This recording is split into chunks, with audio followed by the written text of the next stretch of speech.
The air in Lord Harcourt's ballroom tasted of melting beeswax, French perfume, and desperation disguised as laughter. Eleanor stood 2 paces behind her sisters in a pale blue gown threaded with silver. The gown had once belonged to Clara. Its hem had been turned twice, and one white glove carried a seam Eleanor had repaired that afternoon while balancing the household accounts. Clara noticed the thread. "You should stand farther back," she murmured, closing her rose-pink fan with a snap. The silver catches the light, and then everyone sees the hem. Arabella, radiant in lilac, did not lower her voice. Everyone already sees the spinster. 26, 3 seasons old, and still hovering like a governess. A few nearby ladies smiled into their fans. Eleanor smoothed the repaired glove. 1, 2, 3. Counting steadied her when her family tried to make her disappear. Their father needed her invisible.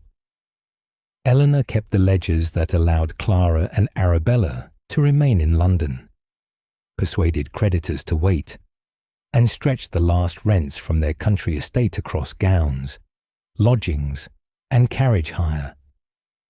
Yet he controlled Eleanor's allowance, her room beneath his roof, and the character reference she would need for respectable employment, in his study, hidden beneath a wine merchant's bill. Eleanor had already found the first proof of what he intended when the season ended. A letter accepting a place for her as unpaid companion to a cruel widowed relation in Yorkshire. The second proof sat inside the family ledger. £30 from Eleanor's maternal allowance had been transferred to Clara's gown account. Her sisters required her arithmetic until the final ball. Afterward, they meant to remove the evidence of their dependence. "Lord Ravensmere is looking this way," Clara whispered. Arabella lifted her chin. "He is not Lord Ravensmere. He is the Duke of Ashbourne." The crowd near the ballroom doors parted. Edmund, Duke of Ashbourne, walked through the candlelight in a dark velvet tailcoat and immaculate white gloves. He was 32, broad-shouldered, sharp-jawed, and known throughout London for a silence that could end a conversation faster than insult. 2 years earlier, a woman he had loved had copied his private correspondence and offered it to a rival family when she believed another title more valuable. Since then, the Duke trusted signed pages, balanced accounts, and very little else. Eleanor knew one more thing. Ashbourne's northern tenant ledgers were under quiet investigation. His solicitor had written to her father after seeing corrections in the family books made in Eleanor's hand. Several Ashbourne tenants had been charged arrears they swore they had paid, and the Duke required someone outside his steward's influence to test the records. He had practical reason to notice her. That knowledge was safer than hope. Clara and Arabella arranged themselves beneath the chandelier. Rose, pink, and lilac. Smiles rehearsed. Shoulders angled toward rank. The Duke approached. Clara curtsied. Arabella followed. Edmund walked past them. He stopped before Eleanor. The mockery behind her vanished so abruptly that she heard the faint scrape of a violin bow across one string. He offered his gloved hand.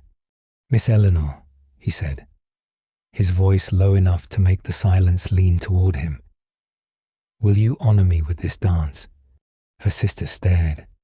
Eleanor looked at his open hand, then at his face. No amusement rested there. No pity. Only a question asked before witnesses. She placed her hand in his. "I will, Your Grace." The orchestra began a country dance. Edmund led her to the center of the floor, without pulling her closer than the steps required. Around them, satin skirts turned beneath crystal light. The ton watched the neglected eldest sister take her place opposite a duke. "You count," he said when the figures brought them together. Eleanor's breath caught. "I beg your pardon." Before I approached, "You touched your glove 3 times. The dance separated them, then returned them face to face. It is a habit, a useful one, when a room becomes loud." His gaze moved briefly toward Clara and Arabella. "Then perhaps the room deserves silence." Dry irony rested beneath the words. Eleanor almost smiled. "You have caused more noise by asking me to dance. I expected as much. Then why ask?" They passed right hands, then left, "because my solicitor showed me 3 estate letters corrected in your hand," he said. The figures were precise. The recommendations were humane. "I wished to know whether the mind behind them belonged to the woman your family ignored." Eleanor missed half a beat. Edmund adjusted his own step rather than letting anyone see. "I did not authorize my father to show you private accounts. He did not. A creditor sent copies to my solicitor while seeking Ashbourne's investment." Heat gathered beneath Eleanor's gloves. Her father had exposed their accounts while trying to borrow again. "What do you want from me, Your Grace?" "The northern tenant ledgers examined by someone who has no reason to protect my steward." The final figure turned them toward one another. "A paid audit." He continued. "A written contract, your own wages, your own reference, and the right to resign. You would work in the Ashbourne Library with Mrs. Higgins, my housekeeper, present or within sight. Separate lodging can be arranged with her widowed sister in Brook Street. Not rescue, work, and a door her father did not control. Why should I trust an offer made during a dance? You should not." The answer startled her. "Ask my solicitor for the papers. Read every line. Refuse any term you dislike." The music ended. Edmund bowed. Across the room, Clara's fan had stopped moving. Arabella looked less angry than alarmed. Eleanor curtsied. "I will read the contract. That is all I ask." He returned her not to her sisters, but to the edge of the floor where Mrs. Higgins waited in sober black silk. Silver keys at her waist. The older woman inclined her head. "Miss Eleanor, my sister's rooms are respectable, warm, and entirely free of dukes after supper." Edmund's mouth shifted by the smallest degree. "Mrs. Higgins continued, "I will bring the contract tomorrow." Eleanor glanced at her sisters. Clara's face promised war. Arabella's expression had changed. Her gaze moved from Eleanor to their father near the card room, as if she had begun to suspect that the family's numbers contained more than inconvenience. Eleanor touched the seam of her glove. 1, 2, 3. This time, counting did not make her smaller. It marked the beginning of a choice. Mrs. Higgins arrived the following morning with Ashbourne's solicitor and 3 copies of the employment agreement. Eleanor read them at the dining room table, while her father paced before the windows. The contract named her temporary auditor of northern tenant accounts for 6 weeks, with wages paid directly into an account in her own name. It guaranteed a professional reference based upon completed work. Either party could end the employment with written notice. The library doors were to remain open during working hours, and Mrs. Higgins would occupy the adjoining archive room, lodging with Mrs. Higgins's sister was available whether Eleanor remained employed or resigned. No money would pass to her father. No family debt appeared anywhere in the agreement. "You cannot sign," her father said. "A gentleman's daughter does not become a clerk. A gentleman's daughter does not usually keep his creditors from the door without wages." Eleanor replied. Clara gasped.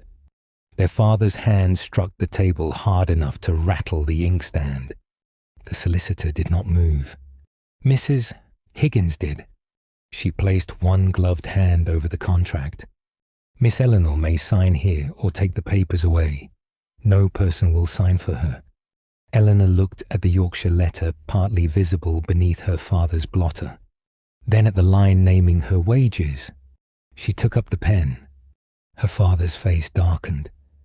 If you leave this house, do not expect my character to follow you. Mrs.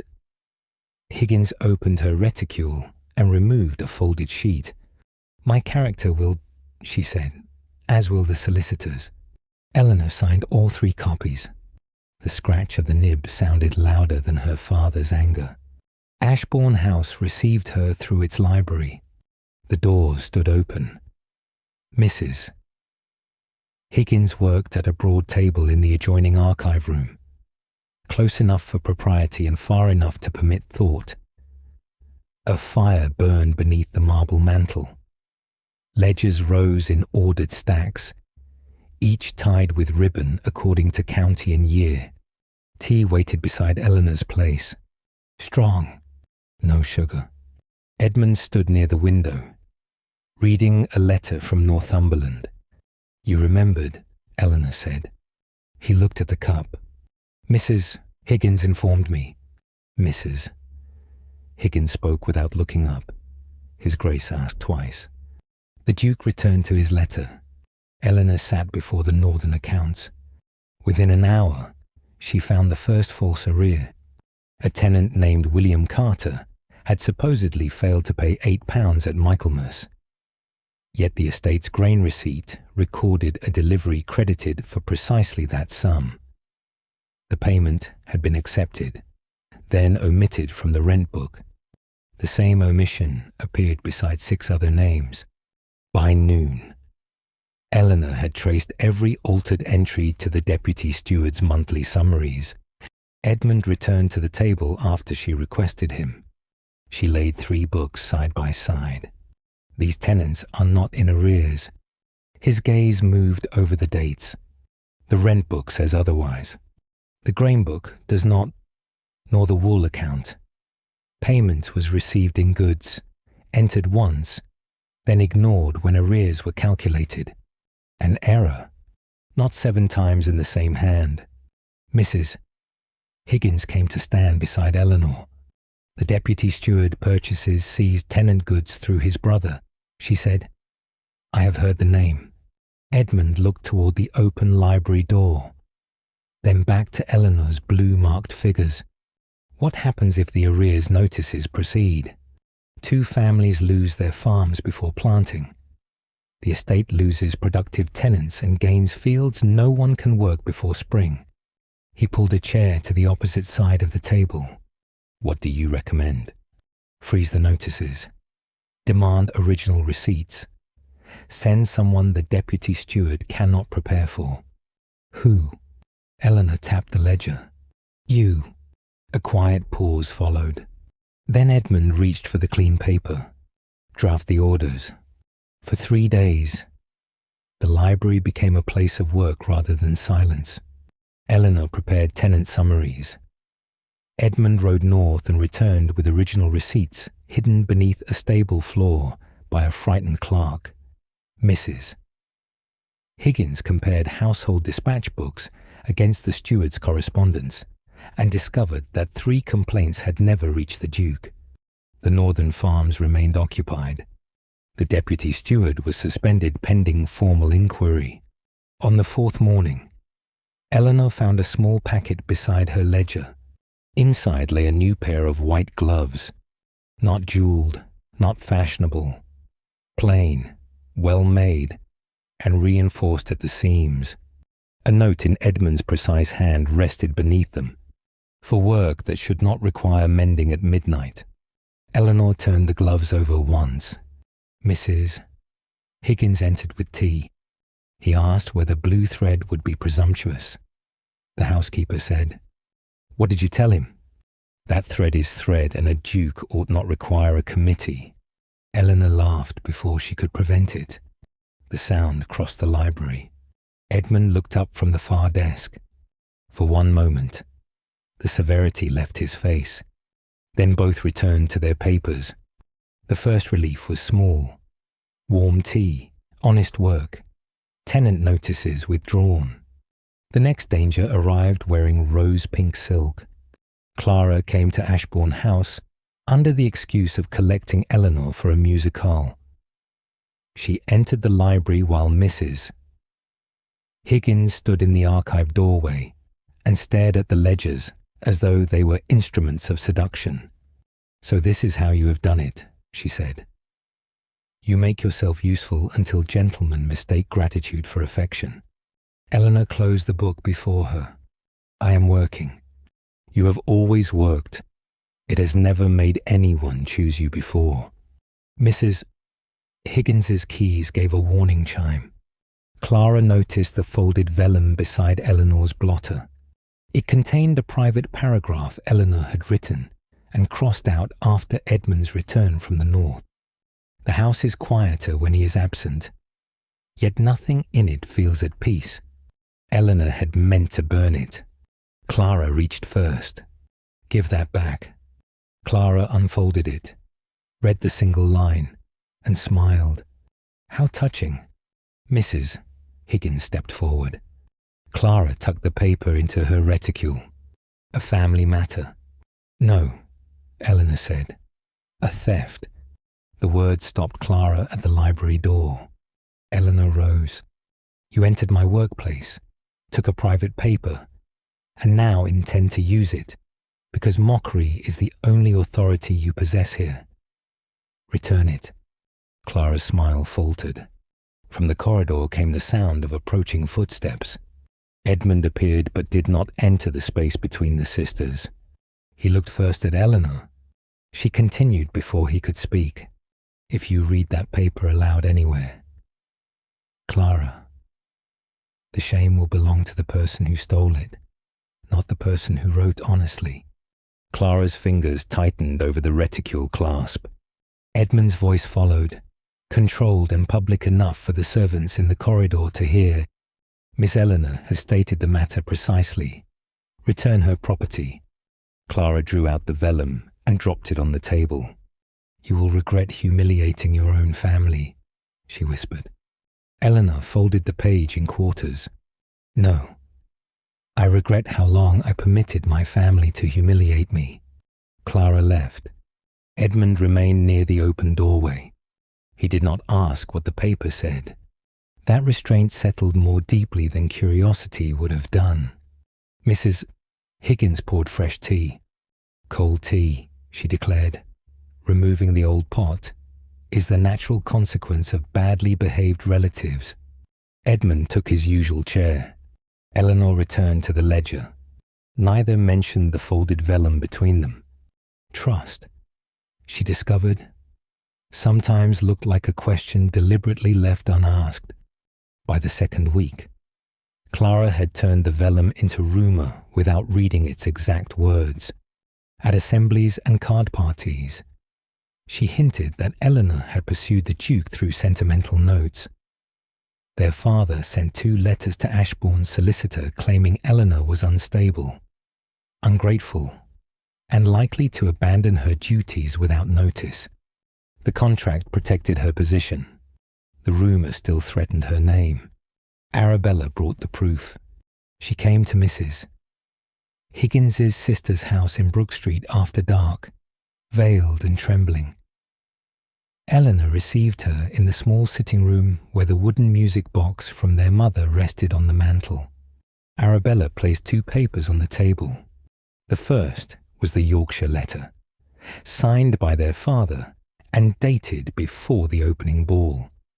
It promised Eleanor's unpaid service to Dowager Lady Wexford, beginning immediately after the season. The second was a copied account page. Eleanor's maternal allowance had funded Clara's rose-pink gown, carriage flowers, and a portion of their father's card debt. "I found them in his desk," Arabella said. "Why bring them now?" Arabella stared at the music box. "Because Clara says father will claim you stole from the household ledgers. He means to use the Yorkshire letter as proof that you accepted another position before working for Ashbourne. Eleanor read the forged acceptance beneath her father's signature. Her own name had been copied from an old household receipt. "What do you want from me, Arabella?" Her sister's mouth trembled. "I want not to become Clara." The rain tapped the window. 1, 2, 3. Eleanor folded the documents carefully. "Will you testify where you found them?" Arabella closed her eyes, then nodded. "Yes." Mrs. Higgins, seated near the fire, set down her knitting. "I will witness that statement tonight." The practical protections followed the next morning. Ashbourne's solicitor confirmed in writing that Eleanor's employment, wages, reference, and Brook Street lodging remained secure regardless of gossip, family claims, or any personal answer she might later give the Duke. Her maternal allowance dispute would be placed before the trustees named in her mother's settlement. Edmund signed only as employer. He sent no proposal. He made no demand for gratitude. When Eleanor arrived at the library, the written protection lay beside her tea. He stood at the far side of the table. "I cannot prevent people from speaking," he said. "I can ensure their speech does not control your wages or your door." Eleanor read every line. "And if I resign tomorrow?" Mrs. Higgins's reference remains. "Your lodging is paid through the end of the quarter. Your earned wages are yours. And if I refuse every invitation not connected to work, the tenant audit continues until you end it." The third path was no longer a promise. It was ink. Eleanor placed the document inside her ledger. "Thank you." Edmund inclined his head.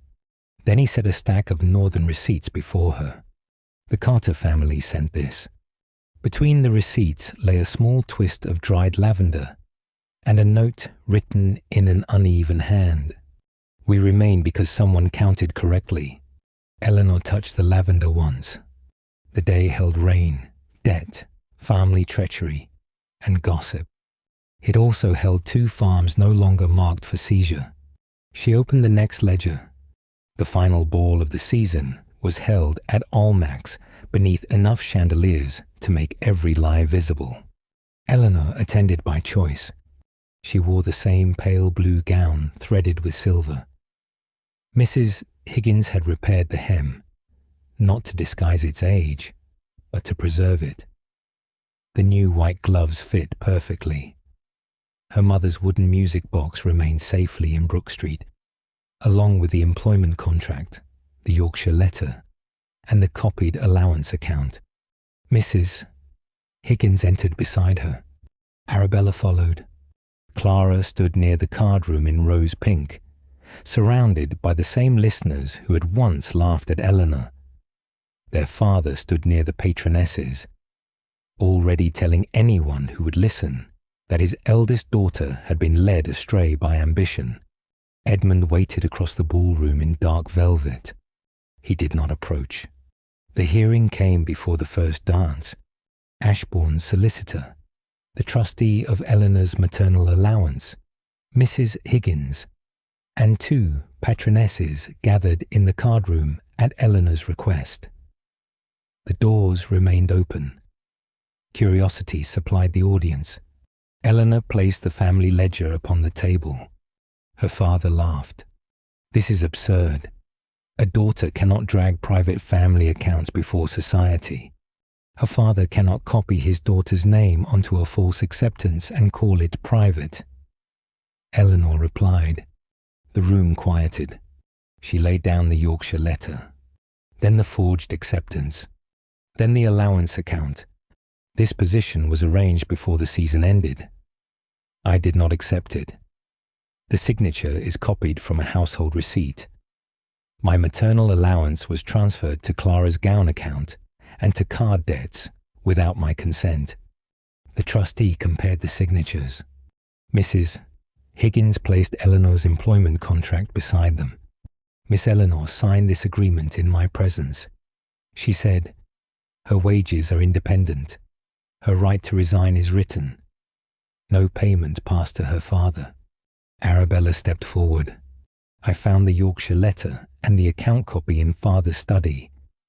I heard him tell Clara they would send Eleanor away once the Ashbourne audit was complete. Their father's face darkened. You foolish child.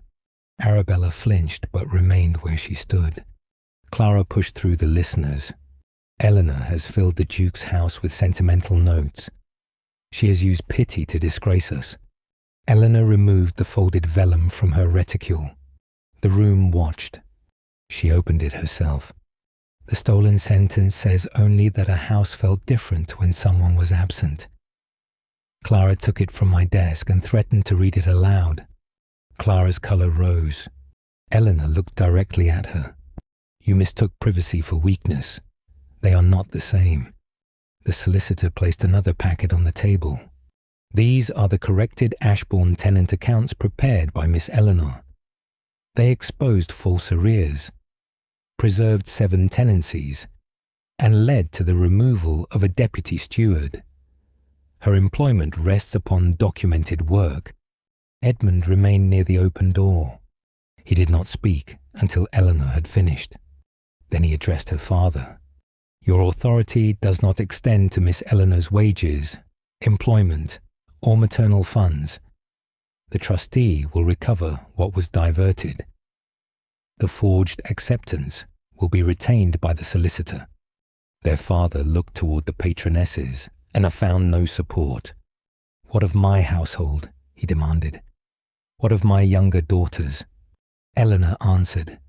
Arabella has agreed to live within the allowance legally assigned to her. Clara may do the same.